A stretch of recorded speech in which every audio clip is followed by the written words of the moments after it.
ولا تنکحوا المشرکات حتی یؤمنن، اور مشرک عورتوں سے نکاح نہ کرو جب تک کہ وہ ایمان نہ لے آئیں۔ وَلَأَمَةٌ مُؤْمِنَةٌ خَيْرٌ مِّن مُشْرِكَةٍ وَلَوْ أَعْجَبَتْكُمْ، ایک مومنہ خواہ وہ لونڈی ہو وہ بہتر ہے ایک مشرکہ سے خواہ وہ آزاد عورت ہو، وَلَوْ أَعْجَبَتْكُمْ، اور مزید یہ کہ وہ تمہیں اچھی بھی لگتی ہو۔ وَلَا تُنكِحُوا الْمُشْرِكِينَ، اور نہ اپنی عورتوں کا نکاح کرو، نکاح میں دو اپنی عورتوں کو، اپنی بیٹیوں کو مشرکوں کے، حتیٰ یؤمنوا، جب تک کہ وہ ایمان نہ لے آئیں۔ وَلَعَبْدٌ مُّؤْمِنٌ خَيْرٌ مِّن مُشْرِكٍ وَلَوْ أَعْجَبَكُمْ، مسلمان اگر غلام ہے تو وہ بھی بہتر سمجھو مشرک سے جو آزاد ہے اور وہ تمہیں پسند بھی ہے، مالدار بھی ہے یا اور بھی ہے، اس کے اندر دوسرے پہلو بھی ہیں۔ اولئک یدعون الی النار، دیکھو وہ جو ہے وہ پکار رہے ہیں، آگ کی طرف بلا رہے ہیں، تمہیں بھی لے جائیں گے، تمہاری اولاد کو بھی لے جائیں گے۔ واللہ یدعو الی الجنۃ والمغفرۃ باذنہ، اللہ تمہیں بلا رہا ہے جنت کی طرف اور مغفرت کی طرف اپنے حکم سے۔ وَيُبَيِّنُ آیاتہ للناس لعلہم یتذکرون، اور اللہ اپنی آیات واضح کر رہا ہے لوگوں کے لیے تاکہ وہ نصیحت اخذ کریں۔ وَيَسْأَلُونَکَ عَنِ الْمَحِیض، اور وہ عورتوں کے ایام ماہواری کے بارے میں آپ سے سوال کر رہے ہیں۔ قُلْ هُوَ اذًا، کہہ دیجئے وہ ایک ناپاکی بھی ہے اور ایک تکلیف کا مسئلہ بھی ہے۔ فَاعْتَزِلُوا النِّسَاءَ فِي الْمَحِیض، تو حیض کی حالت میں اگر تمہاری بیویاں ہوں تو ان سے علیحدہ رہو، مقاربت نہ کرو۔ وَلَا تَقْرَبُوهُنَّ حَتَّى يَطْهُرْنَ، اور ان سے مقاربت نہ کرو یہاں تک کہ وہ پاک ہو جائیں۔ فَإِذَا تَطَهَّرْنَ، اور جب وہ خوب پاک ہو جائیں، فَأْتُوهُنَّ مِنْ حَيْثُ أَمَرَكُمُ اللَّهُ، تو اب ان کی طرف جاؤ، جو بھی تمہیں تعلق قائم کرنا ہے کرو، جہاں سے کہ تمہارے رب نے تمہیں حکم دیا، اللہ نے حکم دیا ہے۔ یہ اللہ کا حکم کیا ہے؟ یہ ہے امر طبیعی، ہر انسان جانتا ہے، ہر حیوان کو معلوم ہے، وہ طبیعی شے ہے۔ لیکن یہ کہ اب عورتوں کے ساتھ بھی اگر انسان جو ہے وہ لواطت کا فعل شروع کر دے، قوم عمل لوط، تو ظاہر بات ہے کہ عمل قوم لوط تو وہ چیز جو ہے غلط ہے، وہ حرام ہے۔ یہ تو اللہ تعالیٰ نے جو بھی تمہاری فطرت میں ڈالا ہے راستہ، وہ در حقیقت من حیث امرکم اللہ، ان اللہ یحب التوابین و یحب المتطہرین، یقیناً اللہ محبت کرتا ہے بہت توبہ کرنے والوں سے اور بہت پاک بازی اختیار کرنے والوں سے، ان ناپاک چیزوں سے دور رہنے میں۔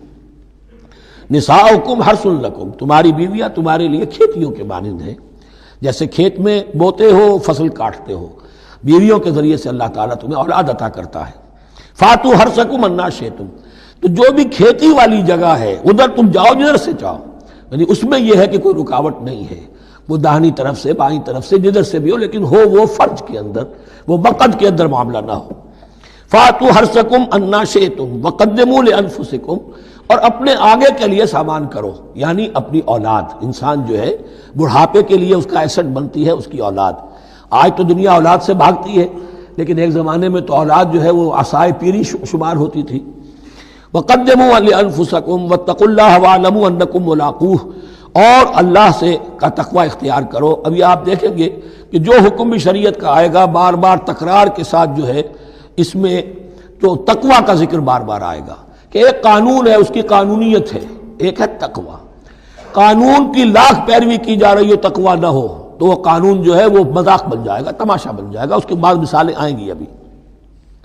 واتقوا اللہ واعلموا انکم ملاقوہ، اور اللہ کا تقوی اختیار کرو اور جان لو تمہیں اس سے مل کر رہنا ہے، حاضر ہونا ہے اس کے جناب میں۔ وبشر المؤمنین، اور اے نبی اہل ایمان کو بشارت دے دیجئے۔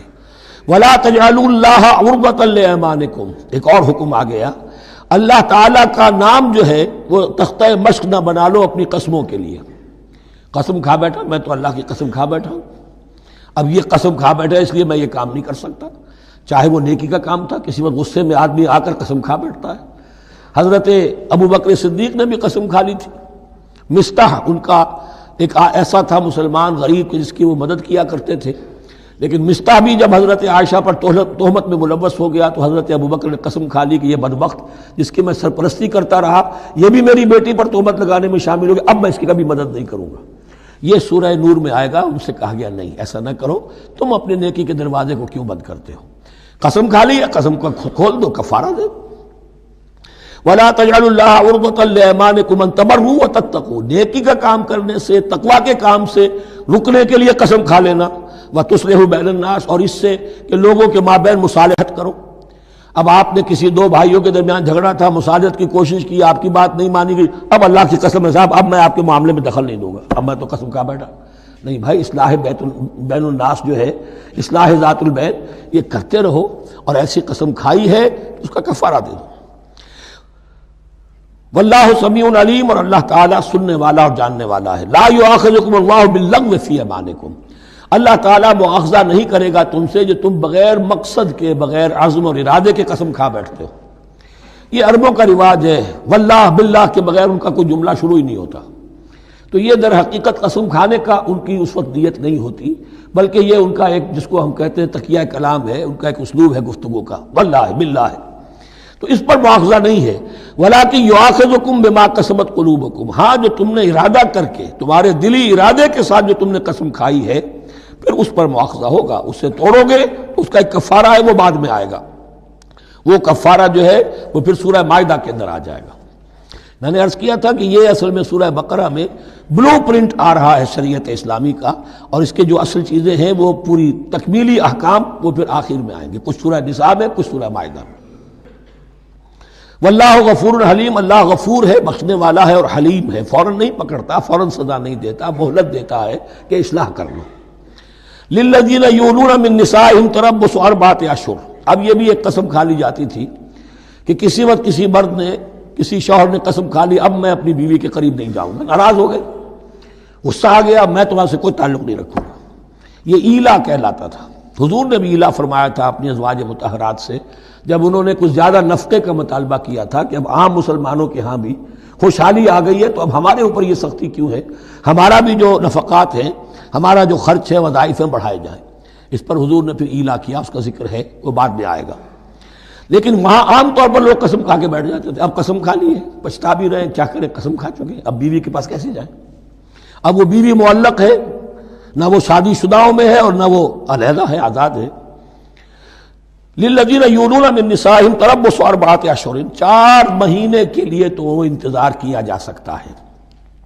فإن فاؤوا، اس دوران میں اگر وہ لوٹے، اپنی قسم کو ختم کرے اور رجوع کر لیں، تعلق کے زن و شوق قائم کریں، فإن اللہ غفور رحیم، تو اللہ تعالیٰ غفور اور رحیم ہے۔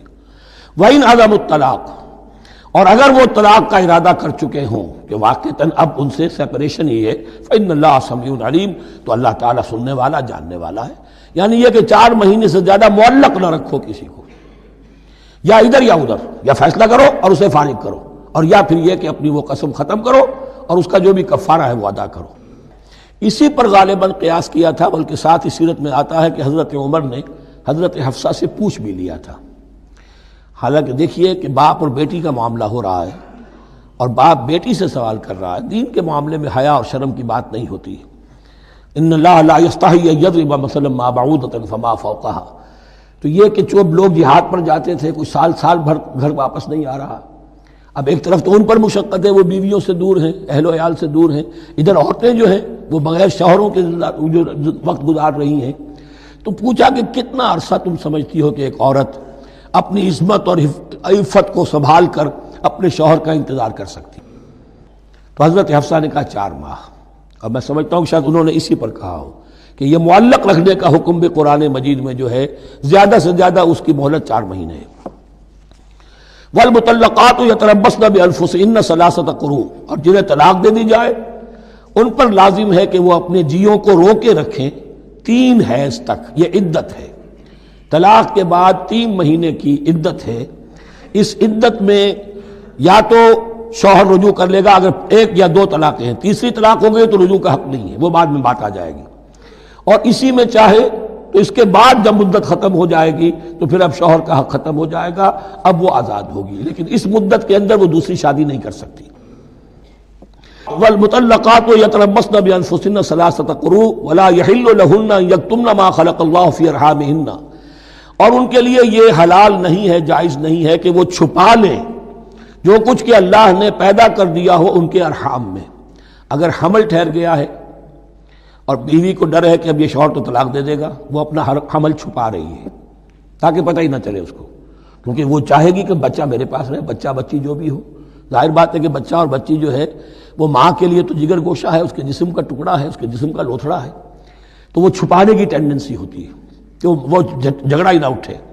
ولا یحل لهن ان یکتمن، ان کے لیے جائز نہیں ہے کہ وہ چھپائیں ما خلق اللہ فی ارحامہن، جو کچھ کے پیدا کر دیا ہے اللہ نے ان کے رحموں میں، ان کن یؤمن باللہ والیوم الآخر، اگر وہ فی الواقع ایمان رکھنے والی ہیں اللہ پر اور یوم آخر پر، وبعولتہن احق بردہن فی ذلک ان ارادوا اصلاحا، اور یہ جو عدت کی مدت ہے اس میں ان کے شوہروں کو حق حاصل ہے، زیادہ حقدار ہیں کہ انہیں لوٹا لیں، اسے رجعت کہتے ہیں، رجوع کیا جا سکتا ہے عدت کے اندر لیکن تیسری طلاق کے بعد نہیں، پہلی طلاق دوسری طلاق، اس کے بعد دونوں میں جو عدت ہوگی اس میں رجوع کر سکتا ہے شوہر، اس کا اختیار ہے، بیوی کو نہ کہنے کا اختیار نہیں ہے کہ اب تم طلاق دے چکے ہو، اب میں تمہاری بات ماننے کو تیار نہیں ہوں، اس کا اسے حق نہیں ہے، اسے پھر وہ مرد کا جو حق ہے وَبَعُولَتُهُنَّ أَحَقُّ بِرَدِّهِنَّ، وہ زیادہ حقدار ہے کہ انہیں لوٹا لے، فی ذَلِکَ اس مدت کے اندر ان ارادوا اصلاحا، اگر وہ واقعتاً اصلاح ہی چاہتے ہیں، وَلَهُنَّ مِثْلُ الَّذِي عَلَيْهِنَّ بِالْمَعْرُوفِ، اور ان کے لیے حقوق ہیں جو کہ مناسبت سے ہیں ان کی ذمہ داریوں کے، وَلِلرِّجَالِ عَلَيْهِنَّ دَرَجَةٌ، اور مردوں کو ان پر ایک درجہ فوقیت کا، ایک درجہ فضیلت کا، ایک درجہ حقوق کا حاصل ہے، واللہ عزیز الحکیم، اور اللہ تعالیٰ زبردست ہے اور حکمت والا ہے۔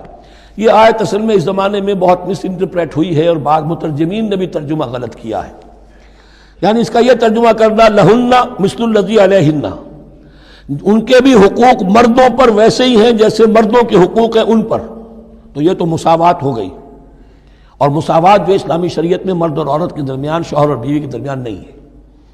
مراد کیا ہے؟ لام اور اعلیٰ کا جو استعمال ہوتا ہے عربی میں، لام کسی کے حق کے لیے اور اعلیٰ کسی کی ذمہ داری کے لیے، لہن ان کے لیے حقوق ہیں، مثل الذی علیہن جیسے کہ ان پر ذمہ داریاں ہیں، اللہ تعالیٰ نے جیسے ذمہ داری مرد پر ڈالی ہے ویسے حقوق اس کو دیے ہیں، جیسی ذمہ داری عورت پر ڈالی ہے اس کی مناسبت سے کورسپونڈنگلی پروپورشنیٹ جو ہے اس کو بھی حق دے دیے ہیں، اور اس بات کو کھول دیا مساوات کہاں سے آئے گی جب کہہ دیا وَلِلرِّجَالِ عَلَيْهِنَّ دَرَجَةٌ، اور مردوں کو ان پر ایک درجہ حاصل ہے، فوقیت کا درجہ حاصل ہے، واللہ عزیز الحکیم۔ اب یہ تمہیں پسند ہو تب بھی اور ناپسند ہو تب بھی اللہ تعالی عزیز ہے، حکیم ہے، وہ سب کچھ جاننے والا ہے اور وہ زبردست ہے، جو چاہے حکم دے، اور حکیم ہے، حکمت والا ہے، اس کا حکم حکمت پر مبنی ہے۔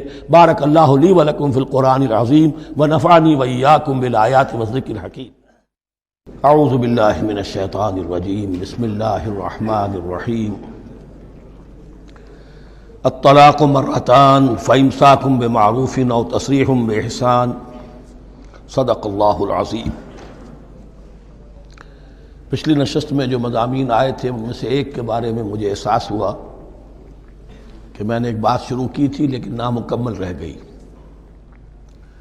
آیت الاختلاف کے بارے میں نے عرض کیا تھا کہ وحدت ادیان کے فلسفے کا ایک جز صحیح ہے، ایک غلط ہے۔ صحیح جز کی وضاحت تو ہو گئی کہ یہ تمام جتنے بھی دنیا میں مذاہب ہیں اور دین ہیں یہ سب اسی دین حق سے نکلی ہوئی شاخیں ہیں۔ دین حق سے پگڈنڈیاں مڑی ہیں، صراط مستقیم سے پگڈنڈی مڑی ہے، کوئی بہت دور نکل گئی اور اس کا یوں سمجھیے کہ پہچانی ہوئی صورت بھی پہچانی نہیں جاتی، اتنی دور ہو گئی کہ اس کا اس دین حق کے ساتھ اب کوئی رشتہ نظر ہی نہیں آتا۔ کچھ اتنے دور نہیں ہوئے، قدرے قریب رہے، لیکن سب کی بنیاد ایک ہے۔ ظاہر بات ہے کہ حضرت آدم کی نسل سے بات شروع ہوئی ہے، حضرت آدم کی اولاد ایک ہی امت تھی، یہ تفرقے جو بھی ہوئے بعد میں ہوئے ہیں۔ تو وحدت ادیان اس اعتبار سے صحیح ہے کہ دنیا میں تمام ادیان، تمام نظام، تمام مذاہب جو ہیں وہ در حقیقت ایک ہی دین حق کی بگڑی ہوئی شکلیں ہیں، بدلی ہوئی شکلیں ہیں، لیکن اسی سے نکلی ہوئی شاخیں ہیں جنہوں نے شکلیں اپنی بدل لی ہیں۔ غلط حصہ یہ کہ اب جو یہ سب کچھ موجود ہے ان کو ایک کہنا یہ جہالت ہے۔ اب ان کو ظاہر بات ہے کہ ان کی شکلیں اتنی ہو چکی ہیں مختلف ایک دوسرے سے، اور اتنی ان میں تحریفات ہو چکی ہیں، اتنا تغیر و تبدل ہو چکا ہے کہ اب ان کو ایک کہنا موجودہ شکل میں یہ در حقیقت فتنہ ہے اور جہالت ہے۔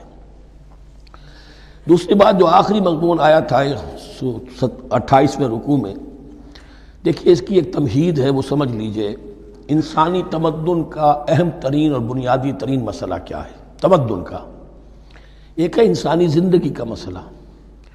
انسانی زندگی کا سب سے بڑا پہلا مسئلہ وہی ہے کہ جو حیوانی زندگی کا بھی ہے، اپنی مادی ضروریات، پیٹ کھانے کو مانگتا ہے، سب سے پہلے یہی ہے، اس میں کوئی شک نہیں۔ لیکن اس کے بعد جب دو انسان ملتے ہیں اور اس سے تمدن شروع ہوتا ہے، اس کا سب سے بڑا مسئلہ ہے انسان کی شہوت۔ اللہ نے دو جنسیں بنا دی ہیں، مرد ہیں، عورت ہیں، اور ان دونوں کے درمیان تعلق سے نسل آگے چلتی ہے۔ اب اس معاملے کو کیسے ہارنس کیا جائے، کیسے منظم کیا جائے، یہ جذبہ بہت پوٹنٹ ہے۔ جو فرائڈ نے کہا ہے، بس وہ یوں سمجھیے کہ ذرا زیادہ مرچ مسالہ لگا دیا، ورنہ اس میں کوئی شک نہیں کہ یہ بہت ہی پوٹنٹ جذبہ ہے انسان کا۔ انسٹنکٹ جو ہے، سیکس کا انسٹنکٹ، وہ بہت مضبوط ہے، بہت قوی ہے۔ لیکن جو شے جتنی قوی ہو اتنا ہی اسے پھر، جو گھوڑا جتنا منہ زور ہو اتنا ہی اس کو لگام دینا جو ہے وہ آسان نہیں ہوتا، اس کے لیے پھر مشقت کرنی پڑتی ہے۔ تو اب اگر تو اس سیکس کو اوپن کر دیا جاتا، کھلا سیکس، فری سیکس، آج کل یہ لفظ استعمال ہوتا ہے، فری سیکس، کیوس ہوتا، تمدن میں فساد ہو جاتا۔ اس کے لیے شادی کا معاملہ، کہ ایک عورت کا ایک مرد کے ساتھ رشتہ رہے، سب کو معلوم ہو کہ یہ اس کی بیوی ہے، یہ اس کا شوہر ہے، تاکہ اس طریقے سے نسب کا معاملہ بھی چلے اور ایک خاندانی ادارہ وجود میں آئے۔ ورنہ تو خاندانی ادارہ بس کیسے وجود میں آئے گا؟ فری سیکس میں تو خاندانی ادارہ وجود میں آ ہی نہیں سکتا۔ تو شادی کا، نکاح کا یہ رشتہ جو ہے، یہ اللہ تعالیٰ نے اختیار کیا اور یہ انسانوں کو سکھایا۔ اب اس میں مرد اور عورت کیا بالکل برابر ہیں؟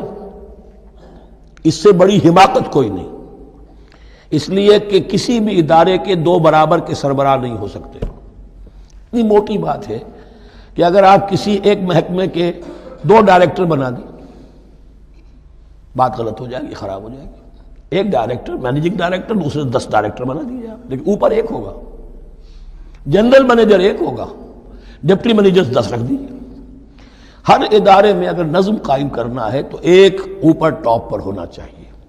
لہذا جب ایک مرد اور ایک عورت، مرد اور عورت انسان ہونے کے ناطے بالکل برابر ہیں، ایک ہی باپ کے نطفے سے بیٹا بھی ہے، بیٹی بھی ہے، ایک ہی ماں کے رحم میں بھائی نے بھی پرورش پائی ہے اور بہن نے بھی، اس اعتبار سے وہ برابر ہیں۔ شرف انسانیت میں، نوع انسانی کی حیثیت سے، human dignity and honour, they share both equally, absolutely equally. لیکن جب ایک مرد اور ایک عورت مل کر خاندان کے بنیاد رکھتے ہیں تو اب یہ برابر نہیں رہے۔ جیسے انسان سب برابر ہیں، لیکن چپڑاسی اور افسر برابر نہیں ہے، اس کے کچھ اور اختیارات ہیں، اس کے کچھ اور اختیارات ہیں، اس کے کچھ اور فرائض ہیں، اس کے کچھ اور فرائض ہیں۔ اس طریقے سے اس رشتے کے معاملے میں، اور یہ بھی نوٹ کر لیجئے کہ یہی وجہ اس قدر تفصیل کے ساتھ سب سے پہلے احکام قرآن میں دیے جا رہے ہیں اسی آئلی قوانین کے متعلق۔ لیکن تمدن کی جڑ بنیاد یہ ہے، یہاں سے خاندان بنتا ہے، اور خاندانوں کے اجتماع کا نام معاشرہ ہے۔ خاندان کا نظام، اب ہمارا پاکستانی جو معاشرہ ہے، اگر ہماری 14 کروڑ تعداد ہے اس وقت، 7 افراد ایک خاندان کے اگر آپ شمار کر لیں تو آپ سمجھیے اتنے خاندان ہماری دنیا میں اس وقت موجود ہیں، 2 کروڑ خاندان ہیں، ان خاندانوں پر مشتمل ہے۔ خاندان کا ادارہ مستحکم ہوگا، معاشرہ مستحکم ہو جائے گا۔ خاندان کے ادارے میں صلاح ہوگی، فلاح ہوگی، معاشرے میں صلاح و فلاح آئے گی۔ وہاں فتور ہوگا، فساد ہوگا، بے چینی ہوگی، ظلم ہوگا، ناانصافی ہوگی، وہاں کنفلکٹس ہوں گے، میاں اور بیوی میں جو ہے جھگڑے ہو رہے ہوں گے تو اولاد کی تو جو ہے پھر وہاں تربیت صحیح نہیں ہو سکتی، ان کی تربیت میں منفی چیزیں شامل ہو جائیں گی۔ تو یہ ساری چیزیں جس کی وجہ سے بڑی تفصیل سے قرآن مجید میں احکام دیے گئے ہیں، آئلی قوانین۔ ان میں جہاں تک یہ معاملات ہے، طلاق کا معاملہ ہے، اس میں برابر نہیں ہے۔ شادی کرنے میں عورت کو بھی حق ہے، وہ شادی سے انکار کر دے، جبر نہیں کیا جا سکتا۔ ایک مرتبہ وہ نکاح میں آ گئی ہے تو اب شوہر کا پلڑا بھاری ہے، شوہر اسے طلاق دے سکتا ہے، اگر ظلم کے ساتھ دے گا اللہ کے ہاں جواب دہی کرے گا اور پکڑ ہو جائے گی، لیکن اختیار ہے۔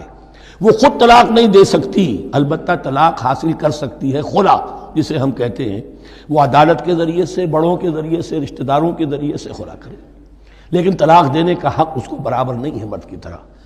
اسی طرح اگر ایک طلاق دی تھی مرد نے اور اب یہ عدت پوری نہیں ہوئی ہے، وَبَعُولَتُهُنَّ أَحَقُّ بِرَدِّهِنَّ، اب وہ کہے تو نے طلاق دے دیا، میں تیرے گھر میں بسنے کو تیار نہیں ہوں، نہیں، اختیار مرد کا ہے، عدت کے اندر 3 مہینے کے اندر وہ اس کو واپس لے سکتا ہے، اس کو طلاق رجعی کہتے ہیں۔ یہ تمام چیزیں ایسی ہیں کہ بہرحال خواتین کو اچھی نہیں لگتی، اور آج کی دنیا میں تو جو یہ مرد و عورت کی مساوات کا سلسلہ ہے، یہ شیطان کا سب سے بڑا فلسفہ اور معاشرے میں فساد اور گندگی پیدا کرنے کا اس کا سب سے بڑا ہتھیار ہے۔ اور اب جو کچھ رہی صحیح اقدار ہماری ایشیا کے ممالک جو ہیں، زیادہ تر مسلمان ممالک ہیں، ان میں خاندانی نظام کی جو بچی کھچی شکل رہ گئی ہے اس کو برباد کرنے کے لیے یہ قاہرہ کانفرنس اور بیجنگ کانفرنس، اس ایشیا کا گھیراؤ دونوں طرف سے، مشرق سے اور مغرب سے، کہ عورت کو آزاد کرو، عورت کو اٹھاؤ، ایمینسیپیشن کے نام پر، آزادی کے نام پر، اور مرد و عورت کی مساوات کے نام پر، تاکہ خاندانی نظام ٹوٹ کر رہ جائے، جیسے کہ ان کے ہاں ٹوٹ چکا ہے خاندانی نظام نے۔ یہ کلنٹن صاحب نے کہا تھا اپنے سال 9 کے میسج میں کہ عنقریب ہماری قوم، امریکن نیشن، بہت جلد اس کی اکثریت حرامزادوں پر مشتمل ہوگی، born out of wedlock, وہ کسی شادی کے نکاح کے نتیجے میں کوئی وجود میں نہیں آئے ہیں، زنا کے نتیجے میں وجود آئی بھی قوم ہوگی۔ ون پیرنٹ فیملی رہ گئی ہے، ماں ہی باپ ہے اور وہی ماں ہے، اور وہ دونوں وہ جانتے ہی نہیں۔ اب وہاں بڑی ایک مہم اٹھ رہی ہے کہ ہر انسان کا حق ہے کہ اسے معلوم ہو کہ میرا باپ کون ہے۔ وہاں تو بہت سے لوگ پتہ ہی باپ کون ہے میرا، کیا پتہ۔ یہ تباہی ہے جو اس معاشرے پر آ چکی ہے، اور ہمارے ہاں بھی لوگ اسی معاشرے کی نقالی پر چل رہے ہیں۔ اور یہ نظریہ مساوات مرد و زن جو ہے یہ بہت ہی یوں سمجھیے کہ تابناک اور بہت اچھے الفاظ کے ساتھ سامنے آ رہا ہے۔ البتہ اس کا دوسرا رخ بھی ہے، اسلام نے عورت کو جو حقوق دیے ہیں بدقسمتی سے ہم مسلمانوں نے وہ بھی ان کو نہیں دیے۔ اس کی وجہ یہ ہے کہ ہمارے اوپر ہمارا ہانٹ کر رہا ہے ہمارا ہندوانہ پس منظر۔ ہندوؤں کے معاشرے میں عورت کی کوئی حیثیت نہیں، نہ اس کی وراثت کا حق ہے، نہ وہ بیوہ ہو جائے تو جینے کا حق تھا اس کو، وہ تو پھر ستی ہو جانا چاہیے اس کو، اس کے لیے تو زندگی کا حق بھی نہیں ہے، وراثت تو بہت دور کی بات رہی، کوئی پراپرٹی کا کوئی سوال نہیں، کسی طرح کی کوئی حیثیت نہیں، کوئی لیگل اینٹیٹی نہیں۔ لیکن ہم مسلمان تو ہو گئے، ہمارے آباء و اجداد، تربیت ہوئی نہیں، لہذا ہمارے اوپر وہی تصورات ہیں، عورت کو جو ہے پاؤں کی جوتی کی طرح سمجھنا۔ یہ جو کچھ ہم کر رہے ہیں ان کے جائز حقوق بھی انہیں نہیں دیتے، اس کے نتیجے میں ہم جو مغرب کا ہم پر حملہ ہے اس کو مؤثر کرنے میں گویا ہم مدد دے رہے ہیں۔ اگر ہم اپنی خواتین کو وہ حقوق نہیں دیں گے، اگر ان کے لیے جو اللہ نے جو مقرر کیا ہے وہ انہیں نہیں دیا جائے گا، تو ظاہر بات ہے کہ رد عمل میں پھر جو یہ نعرے ہیں اور بڑے خوشنما جو دعوت اٹھتی ہے وہ لازماً انہیں کھینچ کر لے جائے گی۔ تو اس طرف بھی خیال رکھیے، اور ہمارے ہاں دیندار گھرانوں میں خاص طور پر یہ بات ہوتی ہے، اس کو سمجھنا چاہیے کہ عورتوں کے کیا حقوق ہیں، ان کی دلجوئی کتنی کرنی چاہیے۔ حضور نے کیا فرمایا ہے؟ تم میں سے بہترین لوگ وہ جو اپنے گھر والوں کے لیے اچھے ہوں، بہترین لوگ وہ ہیں ان کے حقوق کا لحاظ ہو، ان کے ساتھ سلوک ہو، ان کی دلجوئی ہو، ان کے احساسات کا بھی پاس کیا جائے۔ البتہ جہاں شریعت کا اور دین کا معاملہ آ جائے، نتھنگ ڈوئنگ، سیدھی سیدھی بات، یہ تلوار کی طرح آپ ننگے ہو جائیں اس وقت کہ یہ معاملہ دین کا ہے، اس میں میں تمہاری کوئی رعایت نہیں کر سکتا، ہاں میرے معاملات کے اندر جو بھی تم چاہو میں نرمی کروں گا، یہ ہو سکتا ہے۔ بس اس کو ذہن میں رکھیے، یہ کڑوی گولی ہے۔ وَلَهُنَّ مِثْلُ الَّذِي عَلَيْهِنَّ بِالْمَعْرُوفِ وَلِلرِّجَالِ عَلَيْهِنَّ دَرَجَةٌ۔ اب درمیان کے الفاظ کو تو جدید جو ہمارے ہیں دانشور وہ لے لیتے ہیں، اوپر کا نہیں دیکھتے کہ بَعُولَتُهُنَّ أَحَقُّ بِرَدِّهِنَّ، برابری کہاں رہی؟ شادی کرتے ہوئے برابری ہے، عورت کہہ سکتی میں شادی نہیں کرتی، شادی نہیں ہوگی، اس وقت برابری ہے، دونوں کی رضامندی سے شادی ہوگی، یہ برابری ہے۔ لیکن جب ایک مرتبہ بیوی بن گئی اب برابر نہیں ہے۔ اب یہ فلسفہ جا کر پوری طرح بیان ہوگا سورہ نساء میں، اور الرجال قوامون علی النساء، یہ بات پھر وہاں آئے گی۔ اس کی تمہید ہے یہ کہ یہ کڑوی گولی ذرا خواتین کے حلق سے اترنی شروع ہو جائے۔ وَبَعُولَتُهُنَّ أَحَقُّ بِرَدِّهِنَّ، اور اسی طریقے سے وَلِلرِّجَالِ عَلَيْهِنَّ دَرَجَةٌ۔ البتہ اللہ نے جو ذمہ داریاں عورت کے حوالے کی ہیں، جس طرح کے اس کے فرائض ہیں ویسے ہی اس کے حقوق بھی ہیں، یہ ہے جو بات کہی جا رہی، لَهُنَّ مِثْلُ الَّذِي عَلَيْهِنَّ بِالْمَعْرُوفِ۔ اور یہ دنیا کا وہ اصول ہے کہ responsibilities and privileges they go together۔ کہیں آپ کا اگر ذمہ داری زیادہ تو حقوق اور اختیارات بھی زیادہ ہوں گے، ذمہ داری بہت ڈال دی، حقوق و اختیارات اتنے ہیں نہیں، آپ ذمہ داری ادا نہیں کر سکتے۔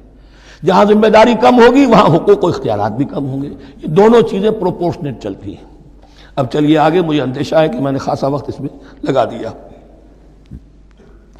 الطلاق مرتان، طلاق 2 مرتبہ ہے، یعنی ایک شوہر کو 2 مرتبہ طلاق دے کر اور رجوع کر لینے کا حق ہے۔ ایک دفعہ طلاق دی اور عدت کے اندر رجوع کر لیا، ٹھیک ہے، پھر طلاق دی اور عدت کے اندر رجوع کر لیا، ٹھیک ہے، تیسری مرتبہ طلاق دی، اب رجوع نہیں کر سکتا۔ الطلاق مرتان، 2 مرتبہ ہو سکتا ہے۔ فَإِمْسَاكٌ بِمَعْرُوفٍ أَوْ تَسْرِيحٌ بِإِحْسَان، اب اس کے بعد فیصلہ کرو، یا تو روکو اس کو اپنے گھر میں تو وہ بھی نیکی کے ساتھ، بھلائی کے ساتھ، تنگ کرنے کے لیے نہیں، پریشان کرنے کے لیے نہیں، اور تسریح بِإِحْسان، یا رخصت کر دینا ہے اچھے بھلے طریقے سے، بھلے مانسوں کی طرح خوبصورتی کے ساتھ، روکو تو بھلائی کے لیے، اور اگر رخصت کرنا ہے تو خوبصورت انداز میں۔ وَلَا يَحِلُّ لَكُمْ أَن تَأْخُذُوا مِمَّا آتَيْتُمُوهُنَّ شَيْئًا، اور تمہارے لیے ہرگز جائز نہیں ہے کہ جو کچھ تم نے انہیں دیا تھا اس میں سے کچھ بھی واپس لو، جو بھی تم نے انہیں مہر دیا تھا اس میں سے کچھ واپس نہیں لے سکتی جب تم طلاق دے رہے ہو۔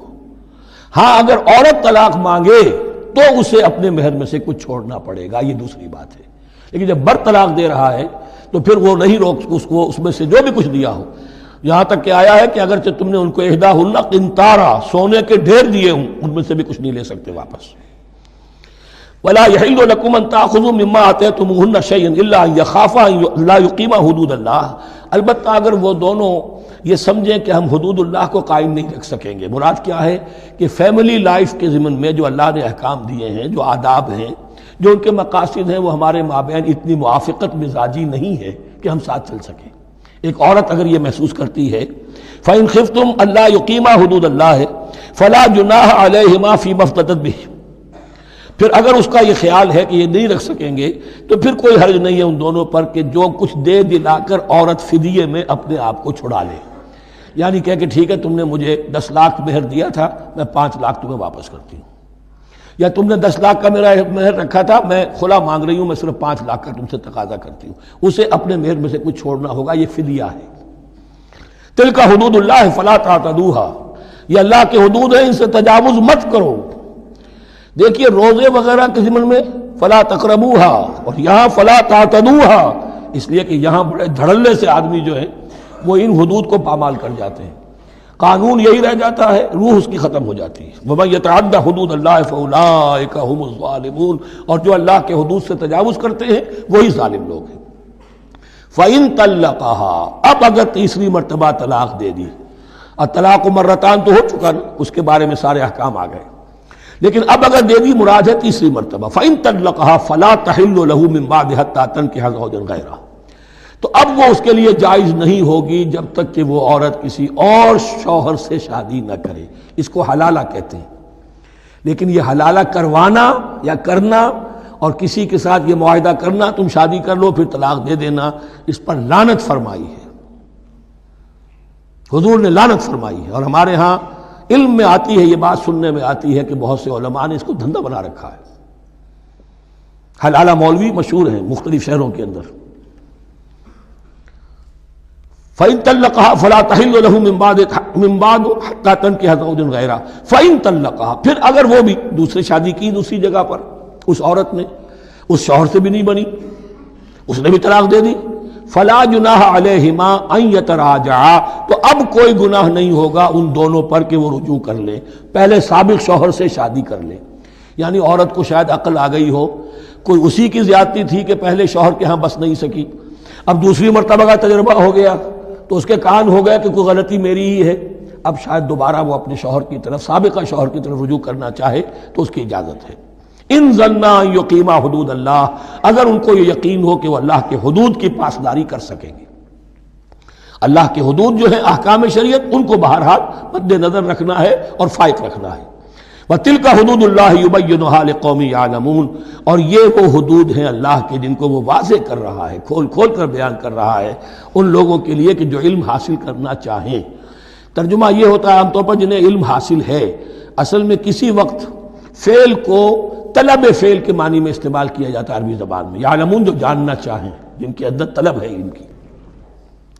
وَإِذَا طَلَّقْتُمُ النِّسَاءَ فَبَلَغْنَ أَجَلَهُنَّ، تو جب تم لوگ اپنی بیویوں کو طلاق دو اور پھر وہ اپنی عدت پوری کر لیں، فَأَمْسِكُوهُنَّ بِمَعْرُوفٍ أَوْ سَرِّحُوهُنَّ بِمَعْرُوفٍ، تو اب چاہو تو روکو انہیں لیکن معروف طریقے سے، اور چاہو تو انہیں رخصت کر دو وہ بھی اچھے طریقے پر۔ وَلَا تُمْسِكُوهُنَّ ضِرَارًا لِتَعْتَدُوا، اور دیکھو ایسا نہ کرو کہ تم روکو انہیں تنگ کرنے کے لیے۔ اچھا ذرا اس کی میں اور خبر لوں گا رجوع کر کے، ذرا اگر تو طلاق ہو گئی تو آزاد ہو جائے گی، غصہ اتنا چڑھا ہوا ہے کہ ابھی وہ غصہ ٹھنڈا نہیں ہوا ہے، رجوع کر رہا ہے اس لیے کہ اسے اور پریشان کروں، اسے اور تکلیفیں پہنچاؤں۔ تو اب یہ کیا ہوا، قانون تو اجازت دے رہا ہے لیکن تم نے قانون کا مذاق اڑایا، تم نے اللہ کی دی ہوئی اس اجازت کا ناجائز استعمال کیا ہے۔ ہاں اگر بسانے کا واقعی ارادہ ہو گیا ہے تو ضرور تم رجوع کر لو، رجوع کا حق تمہیں ہے، لیکن اگر یہ نہیں ہے، پریشان کرنا ہے، فلا تمسکوہن ولا تمسکوہن ضرارا لتعتدوا، ضدم ضدہ ان پر زیادتی کرنے کے لیے، ستانے کے لیے، ومن یفعل ذلک فقد ظلم نفسہ، اور جو کوئی بھی یہ کام کرے گا اس نے اپنی جان پر ظلم ڈھایا۔ ولا تتخذوا آیات اللہ ہزوا، اور دیکھو اللہ کی آیات کو مذاق اور کھیل نہ بنا لو، ٹھٹھا نہ بنا لو۔ یہ اچھی طرح جان لیجئے، لا از لا and there can be law which has no flaw. Flawless law is impossible. اس لیے تقوی، اللہ کا خوف ہر جگہ پر بار بار، ورنہ تم اللہ کی شریعت کا تماشا بنا دو گے، ٹھٹھا بنا دو گے۔ ولا تتخذوا آیات اللہ ہزوا واذکروا نعمت اللہ علیکم، اور یاد کرو، ذکر کرو، شعور کرو اللہ کے انعامات کا جو تم پر ہوئے ہیں۔ وما انزل علیکم من الکتاب والحکمت، اور جو اس نے نازل فرما دی ہے تم پر اپنی کتاب، اپنی شریعت اور حکمت، یعظکم بہ، اس کے ذریعے سے تمہیں نصیحت کر رہا ہے، سیدھا راستہ بتا رہا ہے۔ واتقوا اللہ، اللہ کا تقوی اختیار کرو۔ واعلموا ان اللہ بکل شیء علیم، اور جان لو کہ اللہ تعالیٰ کو ہر چیز کا حقیقی علم حاصل ہے۔ وَإِذَا طَلَّقْتُمُ النِّسَاءَ فَبَلَغْنَ أَجَلَهُنَّ فَلَا تَعْضُلُوهُنَّ أَن يَنكِحْنَ أَزْوَاجَهُنَّ إِذَا تَرَاضَوْا بَيْنَهُم بِالْمَعْرُوفِ، اور جب تم عورتوں کو، اپنی عورتوں کو طلاق دے دو، پھر وہ اپنی عدت پوری کر لیں، تو مت آڑے آؤ اس میں کہ وہ عورتیں پھر نکاح کر لیں اپنے سابق ازواج سے، اذا تراضوا بینہم بالمعروف، جبکہ وہ آپس میں رضامند ہو جائیں بھلے طریقے پر۔ یعنی اگر طلاق مغلظ نہیں ہے، دیکھیے ایک طلاق ہوتی ہے بائن، پہلی طلاق، دوسری طلاق، یہ جب تک عدت ختم نہیں ہوئی طلاق رجعی کہلاتی ہے، اس کے دوران شوہر کو رجوع کرنے کا حق ہے۔ عدت پوری ہو گئی، اب یہ بائن ہو گئی، اب شوہر اور بیوی کا جو رشتہ ہے ٹوٹ گیا۔ اب اگر نکاح ہوگا تو دوبارہ ہوگا، اس میں عورت کی مرضی کو دخل ہے۔ عدت کے اندر عورت کی مرضی کو دخل نہیں ہے، لیکن عدت کے بعد اب عورت کو اختیار ہے، اب تو نکاح ثانی ہوگا، سوائے طلاق مغلظ کے۔ تیسری طلاق اگر ہو گئی ہے تو پھر جب تک اس کا نکاح کسی اور سے نہ ہو جائے، وہ بھی طلاق دے دے، تو ان کے درمیان نکاح نہیں ہو سکتا۔ گویا کہ یہ دو طلاقوں کے بعد اگر پھر یہ لوگ، جبکہ طلاق بائن ہو چکی ہو، وہی عورت وہی مرد پھر نکاح کرنا چاہیں، تو اب تم آڑے مت آؤ۔ ہوتا کیا ہے، عورت کے بھائی ہیں، اب انہیں غصہ چڑھا ہوا، اس بدماش نے یہ کچھ کیا تھا، اس نے تمہیں ایسے ایسے ستایا تھا، اس نے یہ کیا تھا، اب تمہیں ہم شادی نہیں کرنے دیں گے اس کے ساتھ۔ نہیں، یہ کام تمہارا نہیں ہے۔ اگر وہ اذا تراضوا بینہم، اگر وہ باہم راضی ہو جائیں تو تم اب ان کے آڑے مت آؤ، بالمعروف۔ ذالک یوعظ بہ من کان منکم یؤمن باللہ والیوم الآخر، یہ وہ چیزیں ہیں جن کی نصیحت کی جا رہی ہے تم میں سے ان کو جو واقعتاً ایمان رکھتے ہو اللہ پر اور یوم آخر پر۔ ان کے اندر ایمان ہی نہیں ہے، ان کے لیے یہ سارا جو ہے بھینس کے آگے بین بجائے جاؤ کیا حاصل ہے، وہ تو پھر اس کو کوئی فائدہ نہیں پہنچے گا۔ ذالک یوعظ بہ من کان منکم یؤمن باللہ والیوم الآخر ذالکم ازکیٰ لکم واطہر، یہ طریقے جو ہیں تمہارے لیے زیادہ پاک ہیں، زیادہ عمدہ ہیں۔ واللہ یعلم وانتم لا تعلمون، اللہ جانتا ہے تم نہیں جانتے۔ اپنی عقل کو مقدم نہ رکھو، یہ اللہ کا علم ہے، اسی نے عورت کو بنایا، اسی نے مرد کو بنایا، اسے مرد بھی عزیز ہے، عورت بھی عزیز ہے۔ الخلق عیال اللہ، حضور نے فرمایا تمام مخلوق اللہ کے کنبے کے مانند ہے۔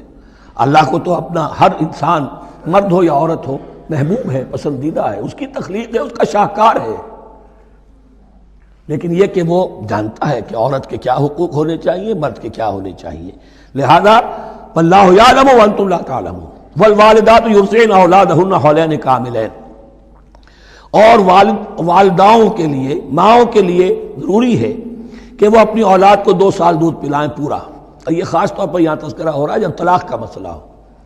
اب طلاق ہو گئی، شوہر تو علیحدہ ہو گیا، شوہر کہتا ہے بھائی میرا بچہ تو میرا ہے، قانوناً تو اولاد شوہر کی ہوتی ہے، لیکن تم اسے دودھ پلاؤ، تو 2 سال تک وہ عورت انکار نہیں کر سکتی، دودھ پلائے گی۔ لمن اراد ان یتم الرضاعہ، جو شخص چاہے کہ یہ رضاعت پوری کروائے اپنی سابقہ مطلقہ بیوی سے۔ وعلی المولود لہ رزقہن وکسوتہن بالمعروف، لیکن اس عرصے کے لیے جس کی وہ اولاد ہے، یعنی شوہر جو سابق ہے، اس کے ذمے ہے اس کا رزق اور اس کا لباس، جسے ہم نان نفقہ کہتے ہیں۔ 2 سال اگر اس نے دودھ پلانا ہے اس ماں نے، مطلقہ ماں نے، اپنے طلاق دینے والے شوہر کے بیٹے کو یا بیٹی کو، تو اب اس عرصے کے دوران اس کا نان نفقہ اس کے ذمہ ہے، باپ کے ذمہ ہے، بالمعروف، بڑے طریقے سے۔ یعنی یہ کہ ایسا نہ ہو کہ ہے تو کروڑ پتی لیکن اب وہ اس کو، بیوی کو، مطلقہ کو وہ دینا چاہے نان نفقہ اپنی خادماؤں کی طرح کا، نہیں، وہ ہونا چاہیے معروف طریقے پر۔ لا تکلف نفس الا وسعها، کسی پر ذمہ داری نہیں ڈالی جاتی مگر اس کی وسعت کے مطابق۔ لا تضار والدۃ بولدہا، نہ تو تکلیف پہنچائی جائے والدہ کو اپنے بچے کی وجہ سے، ولا مولود لہ بولدہ، نہ جس کا وہ اولاد ہے، جس کا وہ بیٹا یا بیٹی ہے یعنی باپ، نہ اس کو تکلیف پہنچائی جائے۔ کوئی لا ضرر ولا ضرار، حضور کی حدیث ہے، دونوں کے ساتھ منصفانہ سلوک کیا جائے۔ وعلی الوارث مثل ذلک، اب فرض کیجئے وہ شخص جو تھا طلاق دینے والا وہ تو مر گیا، تو وارث کے ذمے، اس کا جو وارث ہے اس کے ذمے نان نفقہ رہے گا، اس کے اپنے مرحوم والد کی اگر اولاد اس کی کسی مطلقہ بیوی کے پاس ہے 2 سال تک دودھ پلانے کے لیے۔ فَإِنْ أَرَادَا فِصَالًا، اب یہ بھی ہو سکتا ہے کہ وہ دونوں جو ہیں کہیں کہ سب میں تو دودھ نہیں پلاتی، یا یہ کہ وہ شوہر چاہے ان تراض منہما، دونوں راضی ہو جائیں کہ میں دودھ نہیں پلواتی، آپ دودھ چھڑوا دیجئے، وتشاور، آپس میں رضامندی اور مشورے سے، فلا جناح علیہما، اس میں بھی کوئی حرج نہیں۔ اگر دودھ چھڑوانا چاہیں، وہ کسی اور سے دودھ پلوانا چاہتے ہیں، کوئی دایا رکھ لی ہے اس سے دودھ پلوانا چاہتا ہے، ٹھیک ہے، لیکن ہونا چاہیے جبر نہ ہو، ماں پر جبر نہ ہو۔ ان تراض منہما، دونوں کی رضامندی سے، وتشاور، اور مشورے سے، فلا جناح علیہما، تو پھر ان دونوں پر کوئی حرج نہیں ہے۔ وَإِنْ أَرَدْتُمْ أَن تَسْتَرْضِعُوا أَوْلَادَكُمْ فَلَا جُنَاحَ عَلَيْكُمْ، اگر تم چاہو کسی اور سے اب دودھ پلوانا، رضاعت کروانا، تو اس میں بھی کوئی حرج نہیں۔ فَلَا جُنَاحَ عَلَيْكُمْ إِذَا سَلَّمْتُمْ مَا آتَيْتُمْ بِالْمَعْرُوفِ، جبکہ ان کی ماں، اس کی ماں کو تم دے چکو جو کچھ کہ تم نے طے کیا تھا معروف اور بھلے طریقے پر۔ واتقوا اللہ، اور اللہ کا تقوی اختیار کرو۔ وَاعْلَمُوا أَنَّ اللَّهَ بِمَا تَعْمَلُونَ بَصِيرٌ، اور جان لو کہ جو کچھ تم کر رہے ہو اللہ اسے دیکھ رہا ہے۔ وَالَّذِينَ يُتَوَفَّوْنَ مِنكُمْ وَيَذَرُونَ أَزْوَاجًا، اور وہ کہ جو تم میں سے وفات پا جائیں اور وہ چھوڑ جائیں بیویاں، يَتَرَبَّصْنَ بِأَنفُسِهِنَّ، اب یہ عدت جو تھی، ایک تھی طلاق کی عدت، وہ 3 ماہواریاں آ جانا، 3 مہینے اندازاً، اور ایک ہے جو فوت ہو گیا، اور بیوہ کی عدت کیا ہے۔ والذین یتوفون، جو تم میں سے وفات دے دیے جائیں، منکم، تم میں سے، ویذرون ازواجا، پیچھے بیویاں چھوڑ گئے ہوں، یتربصن بانفسہن 4 اشہر وعشرا، وہ روکے رکھیں اپنے نفسوں کو 4 مہینے اور 10 دن، 4 مہینے 10 دن تک ایک جو بیوہ عورت ہے وہ کوئی اور نکاح نہیں کر سکتی، 4 مہینے 10 دن۔ فَإِذَا بَلَغْنَ أَجَلَهُنَّ، اور جب وہ اپنی اس مدت تک پہنچ جائیں، یعنی پوری ہو گئی مدت عدت کی، فَلَا جُنَاحَ عَلَيْكُمْ فِي مَا فَعَلْنَ فِي أَنفُسِهِنَّ، تو تم پر کوئی گناہ نہیں ہے اس معاملے میں جو وہ اپنے بارے میں کریں۔ اب وہ آزاد ہے، نکاح کر سکتی ہے۔ اب تم روکنا چاہو، ہماری ناک کٹ جائے گی، یہ بیوہ بیٹھ نہیں سکی، اس سے رہا نہیں گیا، نہیں، غلط بات، تمہارا کوئی اختیار نہیں۔ لا جناح علیکم فیما فعلن فی انفسہن بالمعروف، کرے نیک طریقے سے، بھلے طریقے سے، شریعت کے مطابق، قواعد شریعت کے مطابق، تو تمہارا اختیار نہیں ہے کہ روکو۔ واللہ بما تعملون خبیر، اور جو کچھ تم کر رہے ہو اللہ اس سے باخبر ہے۔ ولا جناح علیکم فیما عرضتم به من خدمۃ النساء واکننتم فی انفسکم، اب یہ انہی بیواؤں کا ذکر ہو رہا ہے، تم پر کوئی حرج نہیں ہے کہ جو تم اشارے میں کوئی بات اور پیغام دینا چاہو کسی بیوہ کو، اشارے کنائے میں، لیکن یہ کہ اس میں عدت کے دوران نکاح تو نہیں ہو سکتا، اشارے کنائے میں یہ کچھ بات کہی جا سکتی ہے کہ مجھے دلچسپی ہے، شاید میں کوئی بھی طریقہ اختیار کیا جائے۔ او اکننتم فی انفسکم، یا اپنے دلوں میں چھپائے رکھو، تو اللہ کو کوئی اعتراض نہیں۔ اس میں یہ کہ ظاہر بات ہے کہ ایک آدمی علم اللہ انکم ستذکرونہن، اللہ کے علم میں ہے تمہیں ان کا خیال تو آئے گا ہی، آخر یہ عورت تھی، بیوہ ہو گئی ہے، اب میں اس سے شادی کر سکتا ہوں، آپ کو رغبت ہے اس کی طرف نکاح کی، تو اب کوئی آدمی سوچے میرے دل میں خیال آ رہا ہے بیوہ کے بارے میں، میں تو گناہ گار ہو گیا، میرا دل گناہ گار ہو گیا، نہیں، یہ قانون فطرت ہے۔ علم اللہ انکم ستذکرونہن، اللہ کے علم میں ہے ان کا خیال تو تمہیں آئے گا ہی۔ ولکن لا تواعدوہن سرا، لیکن ایسا نہ کرو کہ ان سے معاہدہ کر لو خفیہ خفیہ، طے ہو جائے، بات پکی ہو جائے، سرًا الا ان تقولوا قولا معروفا، سوائے اس کے کہ کوئی معروف بات کہہ دی جائے جس سے انہیں اشارہ مل جائے بس۔ ولا تعزموا عقدۃ النکاح حتی یبلغ الکتاب اجلہ، اور مت باندھو گراہ نکاح کی جب تک کہ قانون شریعت اپنی مدت پوری نہ کر لے، یعنی عدت جب تک پوری نہ ہو جائے۔ اب یہاں دیکھیے حتی یبلغ الکتاب، کتاب سے مراد شریعت، قانون شریعت۔ کتاب سے مراد یہاں کیا ہے کہ جو بھی قانون آ چکا ہے کتاب کے اندر، 4 مہینے 10 دن کے بعد نکاح اس سے پہلے نہیں ہوگا۔ وَاعْلَمُوا أَنَّ اللَّهَ يَعْلَمُ مَا فِي أَنفُسِكُمْ فَاحْذَرُوهُ، اور جان لو کہ اللہ خوب جانتا ہے جو تمہارے دلوں میں ہے، پس اس سے ڈرو، اس کی پکڑ سے بچو۔ وَاعْلَمُوا أَنَّ اللَّهَ غَفُورٌ حَلِيمٌ، اور یہ بھی جان لو اللہ غفور بھی ہے، بخشنے والا بھی ہے۔ وہ خطا ہو گئی ہے، استغفار کرو، توبہ کرو، اللہ معاف فرمائے گا۔ اور حلیم ہے، وہ فوراً نہیں پکڑتا بلکہ ڈھیل دیتا ہے، مہلت دیتا ہے، اگر چاہو تو تم توبہ کر لو۔ لا جناح علیکم ان طلقتم النساء ما لم تمسوهن او تفرضوا لهن فریضہ، تم پر کوئی گناہ نہیں ہے کہ تم ایسی بیویوں کو طلاق دے دو کہ جن کو نہ تو تم نے اب تک چھوا ہو اور نہ ان کے لیے مہر مقرر کیا ہو۔ یہ ہو جاتا تھا نکاح جو ہے بچپن میں بھی کر دیے جاتے تھے، لیکن ابھی کوئی نوبت نہیں آئی ہے، نکاح تو ہو گیا لیکن نہ کوئی مہر مقرر ہوا ہے، نہ کوئی ان کی ملاقات ہوئی ہے۔ تو اگر ایسا کرو گے تو تم طلاق دے سکتے ہو۔ وَمَتِّعُوهُنَّ، لیکن شرافت کا تقاضا یہ ہے کہ جو لڑکی تم سے منسوب رہی ہے، اب اگر وہ رشتہ توڑ رہے ہو تو اسے کچھ دے دلا کر، اسے کچھ نہ کچھ متاع، کچھ سامان دنیاوی دے کر۔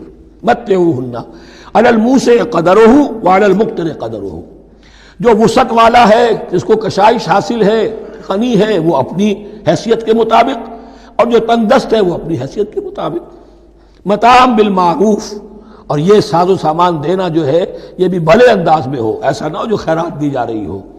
حقاً علی المحسنین، یہ حق ہے محسنین پر، یہ سمجھے کہ ہم پر اللہ تعالیٰ کی طرف سے عائد کردہ یہ ذمہ داری ہے۔ وَإِن طَلَّقْتُمُوهُنَّ مِن قَبْلِ أَن تَمَسُّوهُنَّ وَقَدْ فَرَضْتُمْ لَهُنَّ فَرِيضَةً، اور اگر دوسری شکل یہ ہے کہ تم نے طلاق دی ایسی بیوی کو کہ جس کو تم نے چھوا تو نہیں ہے لیکن مہر مقرر ہو چکا تھا، فَنِصْفُ مَا فَرَضْتُمْ، تو اب آدھا مہر جو ہے جو تم نے فرض کیا تھا، جو طے کیا تھا، اس کا آدھا تو تمہیں دینا ہی دینا ہے۔ الا یعفون، الا یہ کہ وہ معاف کر دیں، ہمیں آدھا بھی نہیں چاہیے، یا چلیے ہمیں چوتھائی دے دیجئے۔ او یعفو الذی بیدہ عقدۃ النکاح، یا وہ اس کے اندر جو ہے سخاوت سے کام لے کہ جس کے ہاتھ میں نکاح کی گرہ ہے، گرہ تو مرد کے ہاتھ میں ہے، وہ کھول سکتا ہے، عورت طلاق دے نہیں سکتی، لہذا کیوں نہ ایسا کرو کہ تم پورا ہی مہر دے دو۔ فرمایا وَأَن تَعْفُوا، اگر تم درگزر کرو اور زیادہ دو، اقرب للتقویٰ، یہ تقویٰ سے قریب تر ہے۔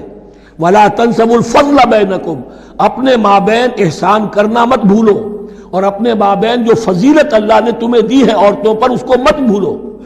تمہارا پھر ایٹیچیوڈ بھی ایسا ہونا چاہیے کہ تم اپنے بڑے ہونے کے حساب سے ان کے ساتھ نرمی کرو، ان کو زیادہ دو، ان کو جتنا بھی مہر مقرر کیا تھا اس سے بھی زیادہ دے دلا کے رخصت کرو۔ قانون میں تو صرف مہر ہوگا، البتہ قانون یہی ہے کہ اگر انہیں چھوا نہیں ہے، مقاربت نہیں ہوئی ہے، لیکن یہ کہ مہر مقرر ہو چکا تھا تو آدھا مہر تو لازماً دینا ہے۔ آدھا بھی یہ چھوڑ سکتی ہے عورت، لیکن تمہارے لیے بہتر ہے کہ تم پورا دو یا اور زیادہ دو۔ ان اللہ بما تعملون بصیر، یقیناً جو کچھ تم کر رہے ہو اللہ دیکھ رہا ہے۔ حافظوا علی الصلوات والصلاۃ الوسطی، محافظت کرو پوری طرح، چوکس ہو کر، چوکنے ہو کر تمام نمازوں کی، اور خاص طور پر صلاۃ وسطیٰ کی۔ یعنی بار بار جو آ رہا ہے، جان لو اللہ جانتا ہے، جان لو اللہ دیکھ رہا ہے، جو کچھ تم کر رہے ہو اللہ کی نگاہ میں ہے، جو کچھ تم کر رہے ہو اللہ باخبر ہے، یہ سارا کچھ جو ہے یہ اللہ کی یاد ذہن میں برقرار رکھنے کے لیے تمہیں نماز دی گئی ہے۔ 5 وقتہ تم حاضر ہو، دنیا کے کاروبار سے نکلو اور آ کر پھر عہد اللہ سے اپنا جو ہے، یہ جو حفیظ کا ایک شعر ہے، آؤ سجدے میں گرے لوح جبی تازہ کریں، سرکشی نے کر دیے دھندلے نقوش بندگی، آؤ سجدے میں گرے لوح جبی تازہ کریں۔ یہاں پر جو ہمارا بندگی کا نقش تھا، سرکشی کی وجہ سے وہ دھندلے ہو گئے ہیں۔ سرکشی نے کر دیے دھندلے نقوش بندگی، آؤ سجدے میں گرے لوح جبی تازہ کریں، کہ پھر اس پر اللہ تعالیٰ کے ساتھ جو عہد کیا ہے، ایاک نعبد و ایاک نستعین، اسے پھر تازہ کریں۔ حافظوا علی الصلوات والصلاۃ الوسطی، صلاۃ وسطی کے بارے میں بہت سے اقوال ہیں، لیکن عام طور پر اس سے مراد عصر کی نماز لی گئی ہے۔ دن میں 2 نمازیں اس سے پہلے ہیں، فجر ہے، ظہر ہے، 2 پھر بعد میں ہے، مغرب ہے، عشاء ہے۔ وقوموا للہ قانتین، اور کھڑے ہوا کرو اللہ کے سامنے پورے ادب کے ساتھ، یعنی ایک تو رکوع ہے جس میں جھکنا ہے، سجدہ ہے جھکنے کی انتہا ہے، قیام بھی قنوت کے ساتھ ہو، معلوم ہو کہ ایک بندہ اپنے آقا کے سامنے کھڑا ہے، اس کے کھڑے ہونے کے انداز میں بھی معلوم ہو کہ تواضع ہے، عجز ہے۔ فَإِنْ خِفْتُمْ فَرِجَالًا أَوْ رُكْبَانًا، اور اگر تم خوف کی حالت میں ہو تو چاہے پیادہ چلتے ہوئے، سفر کرتے ہوئے، دشمن پیچھا کر رہا ہے، آپ کہیں جا رہے ہیں تو چاہے اب رکیں گے نماز پڑھیں گے تو وہ تعاقب میں قریب آ جائے گا، تو رجالن چلتے ہوئے، یا کہیں جلدی جانا ہے اور وہاں پر ابھی فوری طور پر حملہ کرنا ہے تو اس میں یہ ہے کہ جنگ کی حالت میں یہ رعایتیں ہیں، چلتے ہوئے اور رکبانہ یا سوار ہونے کی حالت میں بھی نماز پڑھی جا سکتی ہے۔ فَإِذَا أَمِنْتُمْ، لیکن پھر جب امن میں ہو جاؤ، فَاذْكُرُوا اللَّهَ كَمَا عَلَّمَكُمْ، پھر اللہ کو یاد کرو جیسے کہ تمہیں اس نے سکھایا ہے۔ کس نے سکھایا ہے؟ محمد الرسول اللہ نے۔ صلو کما رأیتمونی اصلی، نماز پڑھو جیسے کہ تم مجھے دیکھتے ہو میں نماز پڑھتا ہوں۔